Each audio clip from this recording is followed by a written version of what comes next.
let's go make this super easy straight stitch quilt design. But first, always remember to share this so it will save to your profile and you can find it when you're looking for it again later. Okay, I started with 10" by 5" rectangles and 5" by 5" squares. And what it actually was a layer cake cut in half. Let me show you what a layer cake is. So this is a layer cake. I just cut it in half. Now, and a charm pack. A charm pack is the same thing. It's pre-cut squares, only this is 10" by 10". A charm pack is 5" by 5".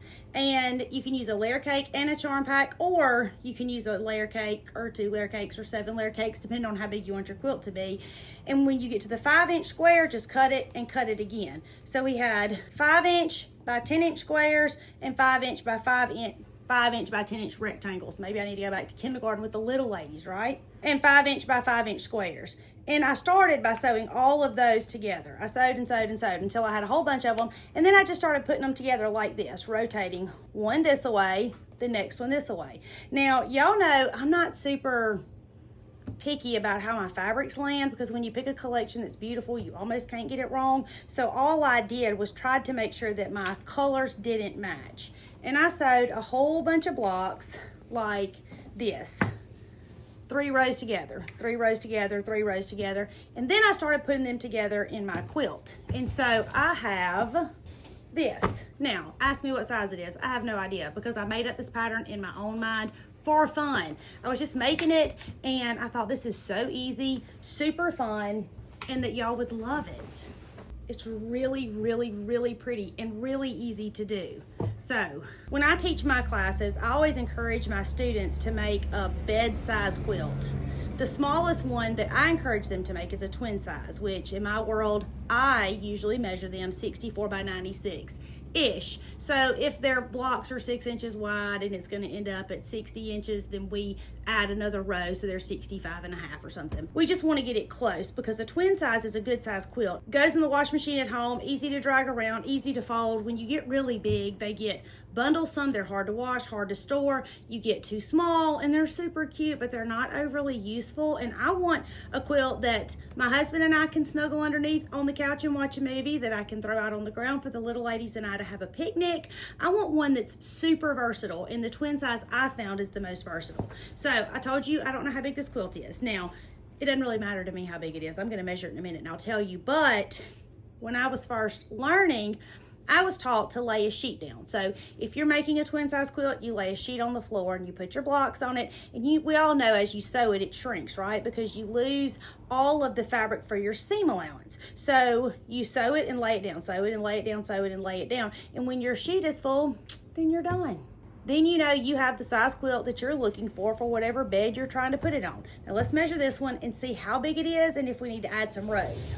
All right, this quilt, I kind of thought this was the case, but I wasn't confident enough to say it. This quilt is about 70 inches wide by about 90 inches long, so, or 86 inches long. So what we're gonna do is add one more row to the bottom of it to make it a little bit longer, but I already have my pieces sewn. That's what I was showing y'all in the beginning, and I was thinking, I know I thought through this, and I know that goes on the bottom, but I really wasn't confident enough without measuring it. So I've got 1, 2, 3. I need 2 more blocks because mine are in rows of 5. I'm calling this a block, 4 and 5. Now, do you see how, oh, I have one too many, not one too many. I'll use it for something else.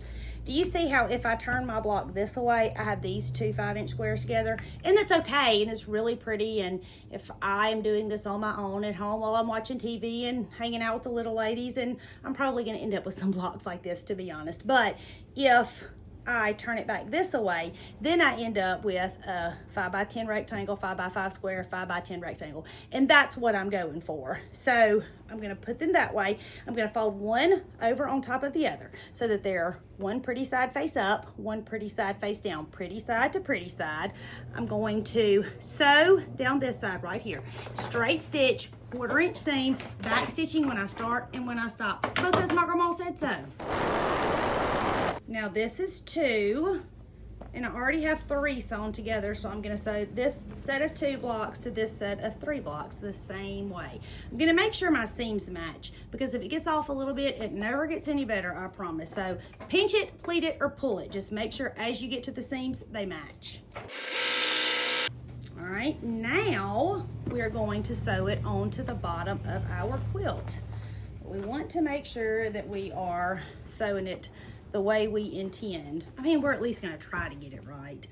Obviously, sometimes we don't, sometimes, most of the time, I don't think I've ever sewn anything, not a single thing in the history of ever have I sewn that I didn't have to use my seam ripper at some point.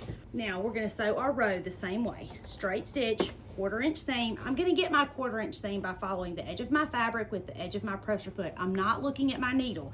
And I'm gonna back stitch when I start and when I stop, because my grandma said if I didn't, my stuff would fall apart.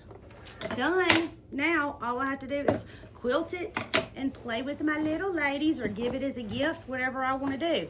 And now you have the perfect quilt pattern for that layer cake and charm pack you picked up at the quilt shop that you weren't sure what you were going to do with. I've just shown you an easy quilt to make. My name is Tammy. I'm your favorite sewing teacher, and I would love for you to come sew with me.